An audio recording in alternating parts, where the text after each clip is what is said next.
चित्त को नाभि पेट पर केंद्रित करें। आते जाते श्वास को केवल देखें।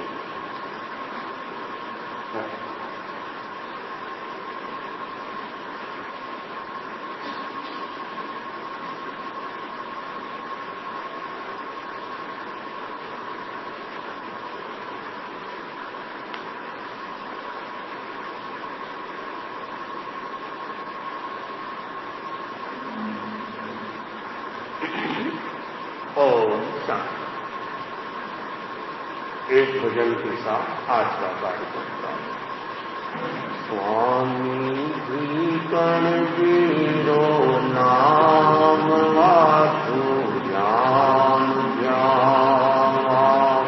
स्वामी भीकण जीरो नाम वासु ज्ञान ज्ञावा। बामनी है रूप कार किया भूल जावा। बामनी रूप कार किया भूल जावा। सावरियो आरे रूरयो है। सावरियो मारे रूरयो है। पल पल छीन छीन स्मृति तरसावा। पल पल छीन छीन स्मृति तरसावा। स्वामी भीकण जीरो नाम वासु याम ध्यान। मंत्राक्षर है नाम स्वामरो। मंत्राक्षर नाम सरल पंथ है परम धाम रो। सरल पंथ है परम भिक्षु नाम गंगोत्री में नित्य न्यावा। भिक्षु नाम गंगोत्री में नित्य न्यावा। स्वामी भीकण जीरो नाम बलिदानारी अमर कहानी। बलिदाना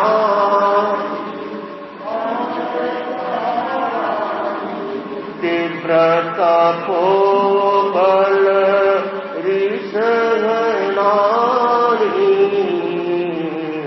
तीव्र तपोबल ऋषनारी। काम कोम कल्प वृक्ष चिंतारत्न पावा। काम कोम कल्प वृक्ष चिंतारत्न पावा। स्वामी भीकण जीरो नाम वासु 200 बरसारी देवाता। 200 बरसारी देवाता। बेट जगाई बाबोराता। कर याद मर याद मन भूलसावा। कर याद मर याद मन भूलसावा। स्वामी भीकण जीरो खड़ा खड़ा पड़ी कमरो करता। खड़ा खड़ा कमरो करता।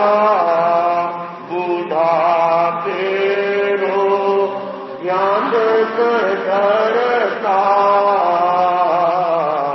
उत्पातिया कति भारी भारी घटनावा उत्पातिया कति भारी भारी घटनावा स्वामी भीतर वीरो नाम वाटू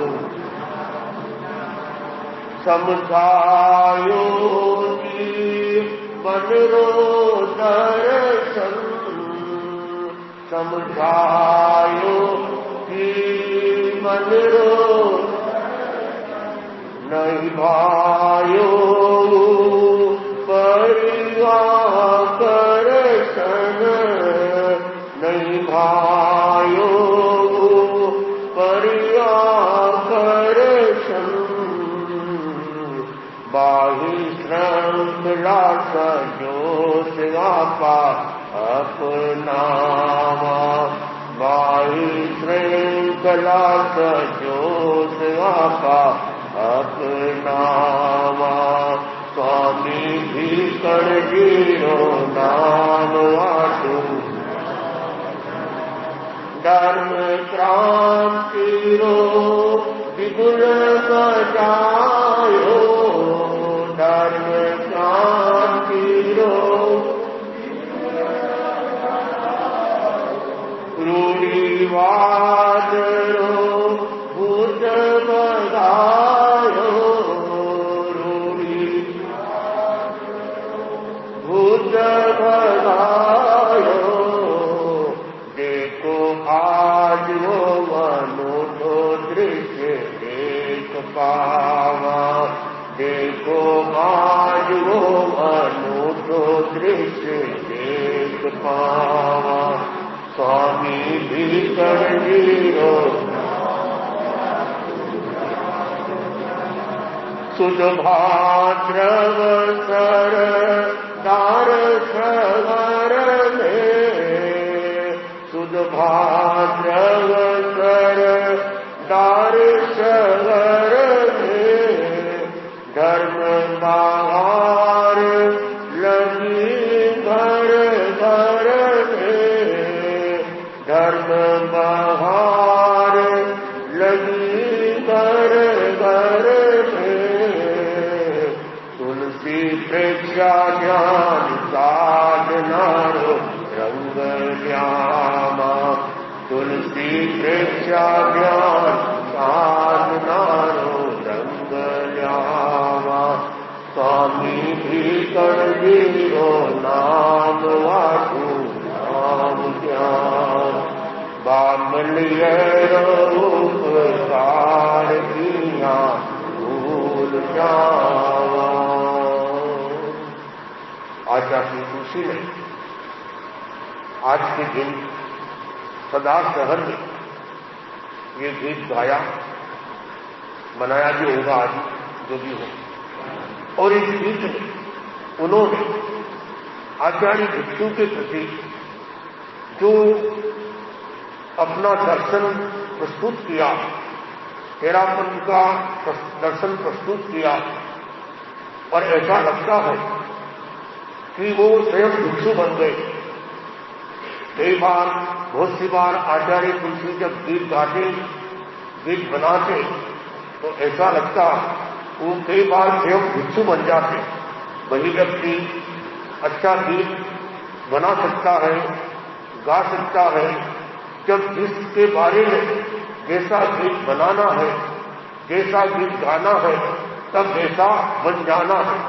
जब व्यक्ति जैसा बन जाता है वैसा गीत भी फिर उतर जाता है।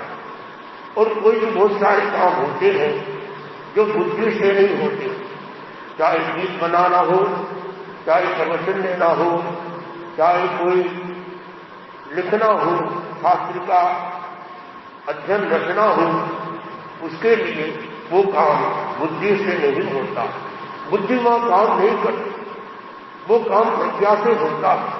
तो ऐसा लगता है कि आचार्य तुलसी ने उस समय बुद्धि से हटकर प्रज्ञा में प्रवेश करके इस गीत की रचना की और उन्होंने कहा कि स्वामी विकल मेरो नाम आठुयाम। आठुयाम यानी कोई ऐसा क्षण नहीं हो कि हम स्वामी जी का नाम का स्मरण न करें। अनेक तरह के जप होते हैं, कुछ जप होते हैं जो केवल बोले जाते हैं, कुछ जप होते हैं जो मन से किए जाते हैं, कुछ जप ऐसे होते हैं जिन्हें अजपाजप कहा जाता है। वह खाते पीते चलते सोते अंदर मन से अंतर तन से चलता ही रहता है। तो ऐसा लगता है उन्होंने कभी लिखा कि आठुयाम धावा और बाबलेरो उपकार किया भूल जा। उन्होंने जो उपकार किया, आज हम जो इस धर्म संघ में जी रहे हैं, ये देन किसकी है? आचार्य भिक्षु की। अगर आचार्य भिक्षु नहीं होते तो तेरा पंथ नहीं होता। आचार्य भिक्षु नहीं होते तो इतने आचार्य की सुंदर परंपरा नहीं आती, और आचार्य भिक्षु नहीं होते तो इतना व्यवस्थित धर्म संघ नहीं मिलता। तो ऐसा लगता है उनका जो उपकार है, बहुत बड़ा उपकार, उन्हें हम कैसे भूल जाएं। शामिलियों भारे रू में जब ये भक्ति गीत गाता है, गीत बनाता है, तो उनके रू में सामरिया स्वामी जी अंदर बस जाते हैं। तो ऐसा लगता है कि जब ये गीत बनाया गया तो स्वामी जी उनके अंदर प्रवेश किए हो। आगे गीत में लिखते हैं, उन्होंने बताया, मंत्राक्षर नाम स्वामी सरल संत है परम धाम। मंत्राक्षर, ये भिक्षु नाम मंत्राक्षर बन गया। भिक्षु शाम शब्द बोला जाता है। 5 स्वर 4 व्यंजन, लगभग 4 और 5 9, इन 9 मात्राओं से मंत्र बनता है भिक्षु शाम। और एक ऐसा ये मंत्र है, अखंड मंत्र कहना चाहिए। दुनिया में 2 मंत्र ऐसे हैं जो किसी भी स्थिति में जिनका जाप किया जा सकता है। एक तो नौकार और एक भिक्षु शाम, क्योंकि जिसमें भी ओम नहीं लगता है, वो ऐसे मंत्र का प्रयोग कोई भी व्यक्ति किसी भी स्थिति में कभी भी कर सकता है, कोई दोष नहीं लगता।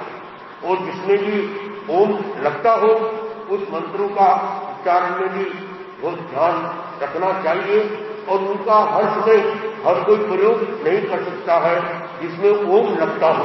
इन दोनों मंत्रों में, नौकार मंत्र में और इस भिक्षु शाम में, ये 2 मंत्र ऐसे हैं, हम बहुत सी बार लोगों को सुझाव देते हैं। ओम भिक्षु भी अच्छा है, गलत नहीं है, लेकिन ओम भिक्षु में जितना फायदा है उससे 9 गुना अधिक फायदा भिक्षु शाम में है। तो ये हमारा सुझाव है, आप जाप आदि करते हो तो ओम भिक्षु नहीं बोलते हुए भिक्षु शाम में भी बोला जाए। पुजारी में भी आप जाते हो, जगह जगह ये लिखा रहता है भिक्षु शाम, भिक्षु शाम। और हमारे मुनि हुए सागर में जो स्वामी, उन्होंने पुस्तक भी लिखी भिक्षु शाम, भिक्षु शाम, पूरी विस्तार से घटनाएं उसमें दे रखी है। तो आचार्य तुलसी इस गीत में कह रहे हैं कि उनका जो नाम है ये मंत्र बन गया, और ये परम धाम है। उनका जो पंथ है, यानी तेरा पंथ है, परम धाम है। ये सम्यक दर्शन का मार्ग मिला है, ये सीधा मुक्ति का मार्ग है। भिक्षु नाम रे गंगोत्री में ही ज्ञान। लोग स्नान करते हैं, कई तरह के स्नान होते हैं। हमारी बहन आई है, शिप्रा नदी से ये रहती है, और उस दिन में शिप्रा नदी बहती है। और हमारे डालगढ़ के हुए सातवें आचार्य, कल उनका निर्माण दिन था, कल हमने उनके बारे में बताया। और जब वो किसी से बात करते थे तो लोगों से बोलते थे, तुम किससे बात करते हो? मैंने शिप्रा नदी का पानी पिया है। कोई पानी का भी असर होता है। एक आदमी बड़ा परेशान हो गया और वो उज्जैन में गया और उसने जहर की पूरियां ली और उस पानी के साथ शिप्रा नदी का पानी पिया। सोचा मैं मर जाऊंगा, लेकिन वो पानी ने क्या असर दिखाया, वो व्यक्ति आज तक जिंदा मरा। ऐसा कहते हैं। तो कहते हैं जो व्यक्ति एक बार उज्जैन में, मैं उज्जैन का उसने नहीं कह रहा हूं, मैंने जैसे सुना, हाँ उज्जैन के जो लोग हैं उनके लिए एक चीज लागू नहीं होती है। जो लोग उज्जैन के बाहर के हैं, अगर एक बार उज्जैन चले जाते हैं तो उसका किसी न किसी रूप में प्रमोशन हो जाता है। और मैंने देखा जो साधु साधियां आचार्य, युवाचार्य या और भी समन समनी जेल में गए हैं, उनको कोई न कोई उपासक जाते हैं, उनको भी फायदा होता, उनका भी प्रमोशन हो जाता। तो ऐसी वहां की ये भूमि की विशेषता है। तो ये कहा गया कि गंगा में ये शाम की ऐसी गंगा है, इसमें हम नीत निहाय बलिदानारी अमर कहानी, हमारे धर्म संघ को हमको जो मिला है, कितने कितने साधु साथियों ने, सावक साधिकाओं ने अपना बलिदान दिया है, इससे ये हमारा धर्म संघ हमको प्राप्त हुआ है। काम कुंभ कल्प वृक्ष चिंता रस पावे, इन तरह की पहले ये चलता था। युगलिक युग में युगलिक युग जो होते हैं वो खाना नहीं बनाते, वो और कोई काम नहीं करते थे, असी मसी कसी तीनों नहीं चलता था। युगलिक युग में कल्प वृक्ष के द्वारा, कल्प वृक्ष के नीचे बैठे जैसी भावना की किस तरह के फल उनको मिल जाते। और चिंतामणि रत्न वो काम धेनु ऐसी गाय होती है। इस तरह से तीनों यह इस गीत में इसकी भावना बताई गई। 200 वर्षारी एक आता 207, आज 222वां 333 का सुंदर अंक आया है। ऐसा अंक फिर कभी भी नहीं आएगा। 222 2 बार 22, 3 बार 22 आया, 3 बार 2 आया, और यह 300वां जन्मदिन आने वाला बहुत जल्दी ही 2 साल बाद। तो ये आचार्य भिक्षु को 221 साल पूरे होंगे निर्माण को प्राप्त हो, और आज 222वां उनका ये निर्माण दिवस मनाया जा रहा है। तो ये 200 साल पहले जो उन्होंने तत्व की बात बताई, जो मर्यादा कर याद मर्याद हर साल उन्होंने जो मर्यादा बनाई, क्या वो जानते थे कि आने वाले समय में ऐसा समय आएगा उनकी मर्यादा कितनी ऊंची बनती जाएगी? शायद नहीं जानते, पता नहीं मुझे, लेकिन हो सकता है वो भविष्य के इतने बड़े ज्ञाता होंगे कि उन्होंने देखा होगा कि आने वाले समय में ये ऐसा समय आएगा। खड़ा खड़ा बड़ी तुम लोग करता आचार्य भिक्षु अवस्था प्राप्त हो गई। संतों ने कहा, लोगों ने कहा, संतों ने कहा, गुरुजी आप बहुत थोड़े अभी अवस्था प्राप्त हो गए हो, तो आप खड़े खड़े प्रतिक्रमण करते हो, आपके थोड़ा तकलीफ होती होगी बुढ़ापे में, आप प्रतिक्रमण बैठ के क्या करो। स्वामी जी ने कहा, अभी मैं खड़े खड़े करता हूं तो जैसे मेरे पीछे वाले संत बैठ के कर रहे हैं, और अगर मैं बैठ के करूंगा तो वो शायद लेट के करें। कितनी गहरी आगे की बात थी। तो उन्होंने लिखा कि खड़ा खड़ा परिक्रमण करता बूढ़ा पेड़ो, जो बुढ़ापा था और अंतिम समय तक वो गोचरी करते। जब सिरियारी में आज के दिन इन दिनों में वो पधारे, पक्की हाट पधारे, कच्ची हाट से पक्की हाट पधारे एक दिन पहले 12 के दिन, और उन्होंने उद्देश्यों में संधारा दिया। आज भी वो स्थान सुरक्षित है जहां पर आचार्य भिक्षु ने अपना अंतिम श्वास लिया था। और इस तरह से उन्होंने ये प्रतिभाएं उत्पत्तियां प्रतिभाधारी उत्पत्ति की बुद्धि के धनी होते हैं। आगम शास्त्र में आता है 4 तरह की बुद्धि होती है। उत्पत्ति की बुद्धि, बेले की बुद्धि, कार्मिक की बुद्धि और परिणामी की बुद्धि। कुछ बुद्धि ऐसी होती है जो परिणाम से आती है, रिजल्ट आने के बाद आती है। कुछ बुद्धि होती है काम करते करते आ जाती है, और कुछ बुद्धि होती है जिसे बोलते हैं उत्पत्ति की बुद्धि, अचानक निकल जाता है और उनकी बात सही निकल जाती है।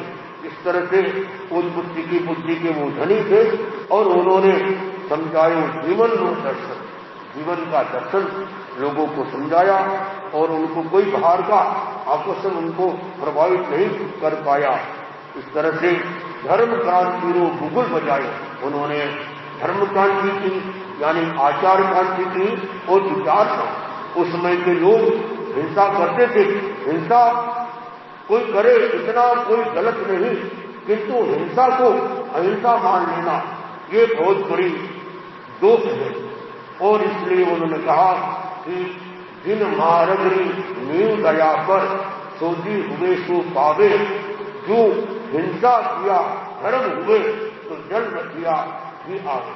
जैसे जल के मथने से घी नहीं निकलता है, वैसे हिंसा से धर्म नहीं हो सकता। उन्होंने लिखा, और वसत में मेल हुए पर हिंसा में नहीं दयारो मेल दी, जो पूरब रो पश्चिम रो मारक इनमें खावे मेल। जैसे पूरब और पश्चिम दो तट एक आपस में कभी मिल नहीं सकते, वैसे हिंसा और अहिंसा ये दोनों का मेल नहीं हो सकता। इस तरह से उन्होंने ये बात बताई धर्म क्रांति की। उनका जीवन बहुत उत्कृष्ट रहा, उनके बारे में जितना कहा जाए उतना कम है। तो आज के दिन शुद्ध भाद्रव सदा शहर में धर्म बहार लगी हर घर में। आचार्य तुलसी गीत में लिखते हैं कि तुलसी प्रेक्षा ध्यान साधनारो रंग ध्यान। आचार्य तुलसी प्रेक्षा ध्यान की बात इसमें फरमाते हैं कि हम प्रेक्षा ध्यान के द्वारा हमको एक प्रेक्षा ध्यान मिला है। तेरा पंथ का ये सौभाग्य कि हमें ऐसे आचार्य हुए, एक से बढ़कर ऐसे आचार्य प्राप्त हुए। आज हमारे सामने आचार्य भिक्षु नहीं है, लेकिन आचार्य भिक्षु ने जो धर्म क्रांति की, जो धर्म का संदेश दिया, जो दर्शन बताया, जो मर्यादा बताई, उन मर्यादा के आधार पे जब चलता है। जब हम मुनिश्री के साथ उज्जैन में कुंभ मेले में थे तो उस समय यहाँ के जो रामश्री संप्रदाय के बड़े आचार्य, वर्तमान में आचार्य रामदयाल जी, और उन्हें एक बात जोरदार की। वो हमारे जब हमको स्थान मिला, ये शायद दुनिया की 13 के इतिहास की पहली घटना होगी कि अपने को भी मतलब एक अच्छा एक अखाड़ा मिला। अखाड़ा बोलते जो हिंदू परंपरा में अखाड़ा होता है, एक स्थान उन्होंने दिया हमको निःशुल्क कि आप जब तक यहाँ विराजो आराम से निःशुल्क इसका उपयोग करें। वहां पंडाल बनाया और वहां पर सब धर्मों के लोग आए और वो रामदयाल जी आए और उन्होंने एक बात कही कि तेरा पंथ को मैंने देखा, फिर चित्तौड़गढ़ में मैं आचार्य महापुरुष से मिला और हमारी उनकी परंपरा में आचार्य तुलसी से रामदयाल जी मिले थे, रामकिशोर जी आदि। तो बोले कि तेरा पंथ में आचार्य भिक्षु का जैसा अनुशासन है, वैसा का वैसा अनुशासन आज चल रहा है। ये लोगों को बताएं। बोले हम लोगों ने तो बहुत कोशिश की थी और उन्होंने बताया कि आचार्य भिक्षु और उनके पहले गुरु क्या नाम रामचरण जी जिसका नाम राम स्टेट संप्रदाय चला, दोनों बड़े मित्र थे और ये इतिहास में आता है। और उन्होंने गीत में उनके इसमें गीत में लिखा, सो ही तेरा पंथ पावे। ये रामचरण जी लिखते हैं, सो ही तेरा पंथ पावे, वो प्रेरित किया। इतनी बड़ी बात। तो ऐसे जो महापुरुष हुए थे और